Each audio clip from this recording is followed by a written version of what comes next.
Let me ask you something. Have you ever watched a retirement video online and felt slightly uncomfortable? Not because it was wrong, but because it didn't feel like it was talking to you. Maybe the person on screen is talking about tax strategies and Roth conversions and million-dollar portfolios, and you're sitting there thinking, I'm just trying to make sure I don't run out of money. Or maybe it's the opposite. Maybe the advice feels basic, almost survival-focused, and you're quietly thinking, that's not really my situation either. Here's the uncomfortable truth. Most retirement advice isn't bad. It's just aimed at the wrong level of wealth. And if you apply advice designed for someone else's financial reality to your own, it creates stress, confusion, and sometimes expensive mistakes. So today, I want to walk you through something different. Not tips, not hacks, but the 6 levels of retirement wealth and how planning changes at each stage. Because once you understand which level you're actually operating in, everything starts to make more sense. Here's what most people misunderstand. They think retirement planning is about age. It's not. It's about margin. Margin between income and expenses. Margin between assets and risk. Margin between fear and flexibility. 2 people can both be 65 years old. One has $80,000 saved, the other has $3 million. They are not solving the same problem, but the internet treats them like they are. That's why so many people feel either behind or strangely guilty for having too much. We compare across levels that aren't comparable, and nobody explains that retirement planning evolves in stages. It's not linear, it's layered.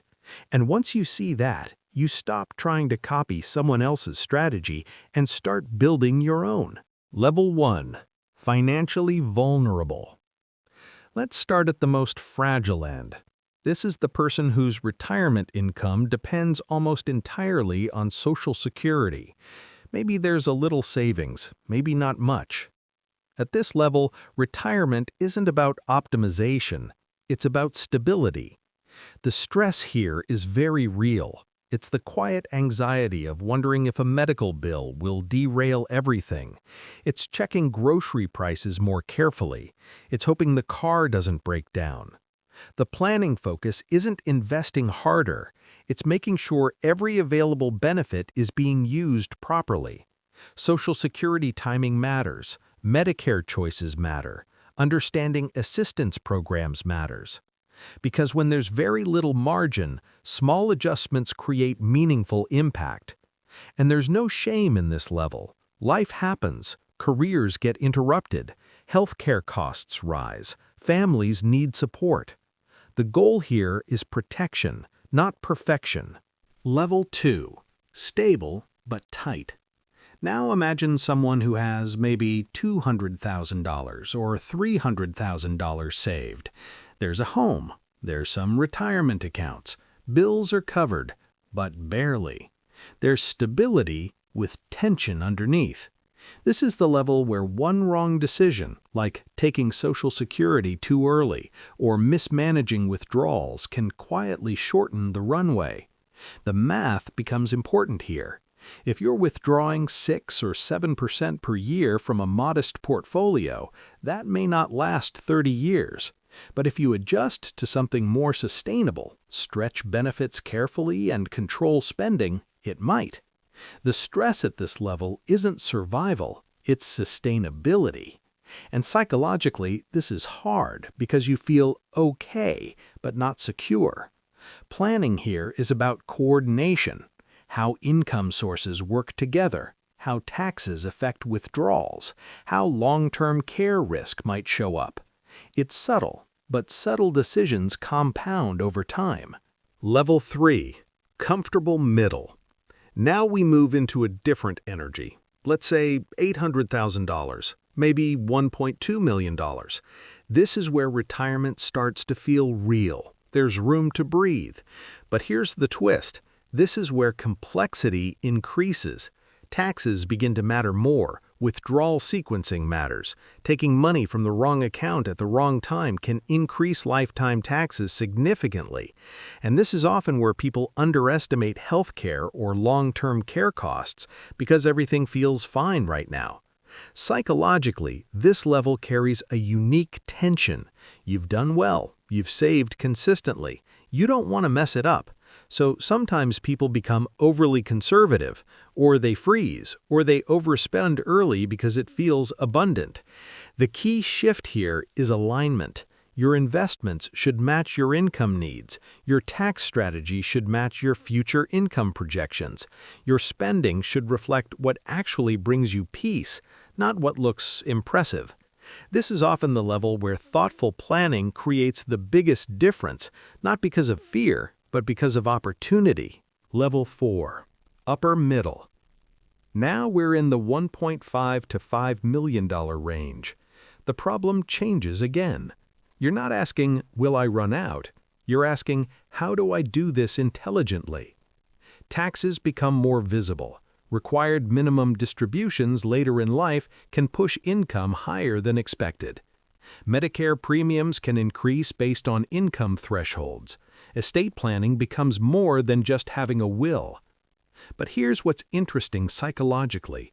People at this level often still feel anxious, because wealth doesn't automatically remove fear, it just changes its shape.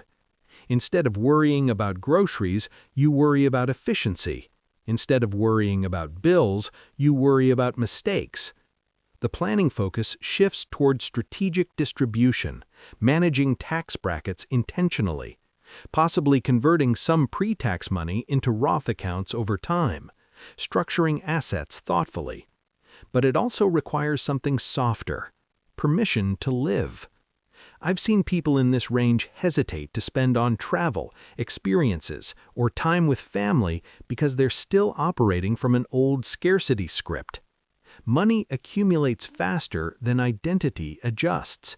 And sometimes the healthiest financial move isn't optimization, it's enjoyment. Level 5. Affluent. Now we're above $5 million.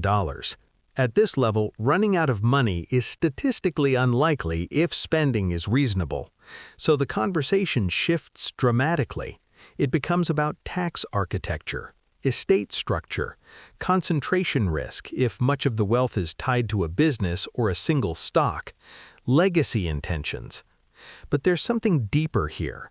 When survival is no longer the question, meaning becomes the question. What is this money for? Family support? Philanthropy? Security for future generations? Freedom to explore? This level introduces emotional complexity. How much is enough for your children? How do you avoid creating dependence? How do you pass down wealth without passing down confusion? Planning becomes less about accumulation and more about intention. Level 6. Elite. Above roughly $15 or $20 million, the planning world becomes almost architectural. Estate taxes become real considerations. Advanced trust structures may come into play. Philanthropy becomes strategic rather than occasional. But even here, the human questions remain. How do I prepare my family to handle this responsibly? How do I create clarity instead of conflict? At this level, wealth planning often becomes governance planning, because money magnifies dynamics that already exist. Here's the mindset shift that changes everything. Stop asking, what should retirees do? Start asking, what problems exist at my level? When you think in levels instead of generic advice, comparison loses its power. You stop feeling behind when someone talks about trust structures. You stop feeling arrogant for thinking about tax optimization. You realize retirement planning isn't a ladder where everyone climbs the same steps. It's a map with different terrain. And your job isn't to walk someone else's terrain, it's to understand your own. Money stress often comes from misapplied advice. Peace comes from alignment. So what can you actually do with this? First, be honest about your level. Not aspirationally, not emotionally, just realistically. Second, Identify the main risk at that level. Is it income stability, sustainability, tax drag, legacy clarity? Third, simplify before you complicate. If you're at a lower level, maximizing guaranteed income might matter more than chasing returns. If you're in the middle, coordinating withdrawals and tax timing might be more impactful than finding a new investment. If you're at higher levels, clarifying purpose may matter more than squeezing out an extra 0.5% of performance. And throughout all levels, revisit your plan as life changes. Health shifts, family evolves, markets move. Retirement isn't a static event. It's a long phase of life. If there's one thing I hope you take from this, it's this. Where you are financially is not a verdict on your worth. It's just a starting point for better decisions. Some people need protection. Some need coordination. Some need optimization. Some need clarity. All of it is valid. Progress in retirement planning doesn't come from dramatic moves. It comes from small, thoughtful adjustments over time. And wherever you are on this spectrum, you're not late, you're not foolish, you're just operating within your current level. Understand it, respect it, plan around it. And that alone can make retirement feel less overwhelming and a lot more intentional. Progress beats perfection. Always.